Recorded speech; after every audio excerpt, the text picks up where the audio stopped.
Well, good Tuesday afternoon to you. It's Dan. I want to welcome y'all to my home in the sticks. Hope everybody's having a show enough good Tuesday. But I'm here to tell you in East Central Mississippi, yep, it's still raining. Well, the rain broke and it done turned cold again. But what I wanted to make mention of, if you're new to the Home in the Sticks channel, I want to welcome you. And if you're returning just to see what I got going on over here, thank y'all for coming back. What I wanted to share with you and y'all today is I want to answer a few questions, and I also want to show you what's going on with the pre-spring garden. So give me a second, and that's what we finna do.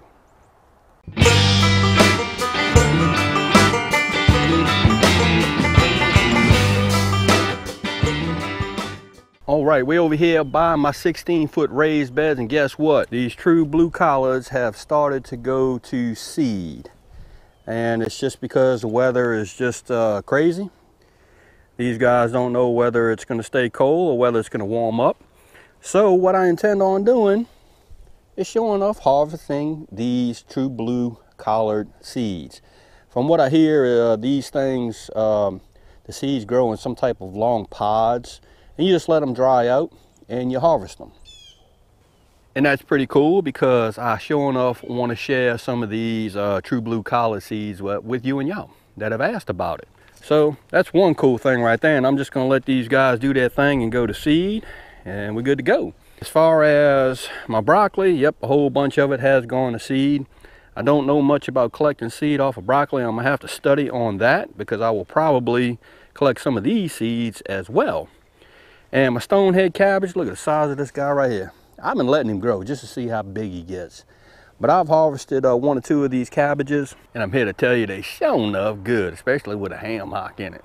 Got some work I got to do in these raised beds. I got to basically do a bunch of weeding in this guy because it's just overwintered. Still have some of those guys sitting there, those rutabagas. They still going. Probably going to harvest those in the next couple of days and do something with those. Maybe stew some rutabagas, cube them up and stew them. And let's walk over yonder. I want to ask my YouTube gardening friends and homesteading friends, or home place friends, a little something about citrus trees. Ooh, boy, it's muddy over here. Lord of mercy. I don't know much about citrus trees because, for one, I've never had much luck growing them. Probably because I've been growing them wrong all this time. But here is my Myers lemon tree. It has survived. I've covered this guy up when I knew that we were going to have a hard freeze. There's a few burnt ends on it, but that's okay. This guy is still growing. My question to you and y'all is, should I prune this Myers lemon tree? I don't know if it's supposed to have that many big stems, so to speak, coming off of it. Do I need to prune this guy back? That's what I don't know. All of the Myers lemon trees that I've ever seen in pictures and just online and through YouTube, they've only had just one main trunk or stem that grew up. But mine has quite a few. So I don't know whether or not I'm supposed to prune this guy. And I ain't never seen a Myers lemon with these big old thorns neither. If you or y'all more versed in Myers lemon trees, or y'all have a Myers lemon tree, let me know if y'all prune your trees, because I really don't know, and I'd like to know. And I'm sure somebody might have a Myers lemon tree that can point me in the right direction. There is all of my show enough garlic still growing. Pretty dang happy with that. Can't wait to get my harvest on. Probably May, maybe May or June. I look forward to harvesting this stuff right here. And I have nothing going on with my beds thus far. Just waiting for it to warm up just a tad bit to start working in it. And I'll get these guys cut under and ready to go for the spring. I had a few really good comments on this guy right here. What are y'all doing? What are you doing, buckaroo? Hey, Rocket. Oh, you gonna say hello? Hello. Bunch of good comments about that fodder system that I have set in place in my chicken coop, as far as the chickens getting on top of it when they eat, when they use the bathroom. The droppings. The droppings may be too hot for the wheatgrass. Once it hits the wheatgrass, the chicken droppings are really hot. Contain a lot of ammonia, nitrogen, or some other stuff like that, I think. Don't know much about that. What I'm thinking on doing is, and depending on how that one goes, I may just end up building another 5-foot fodder system or wheatgrass system, but I'm gonna make it narrow. Instead of 5 foot, I might make it 2.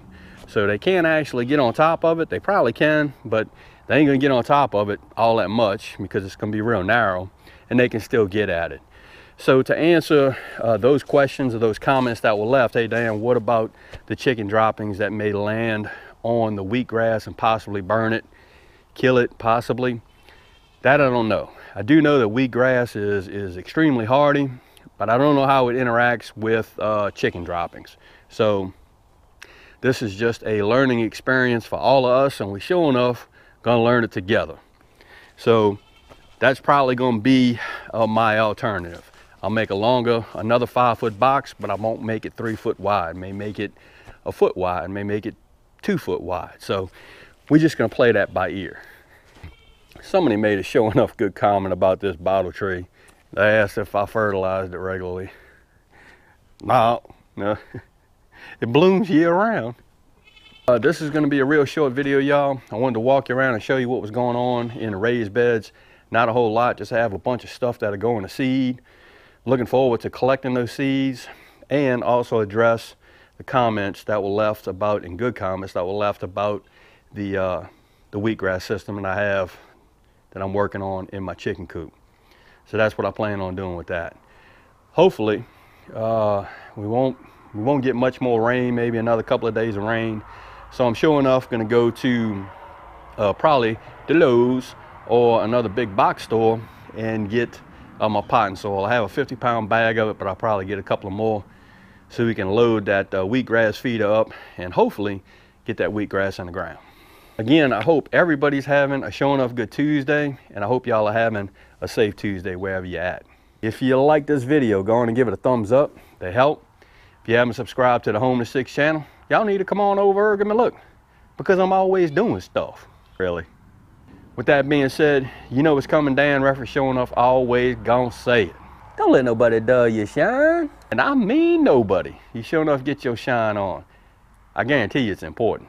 And Dan will see you and y'all in the next video.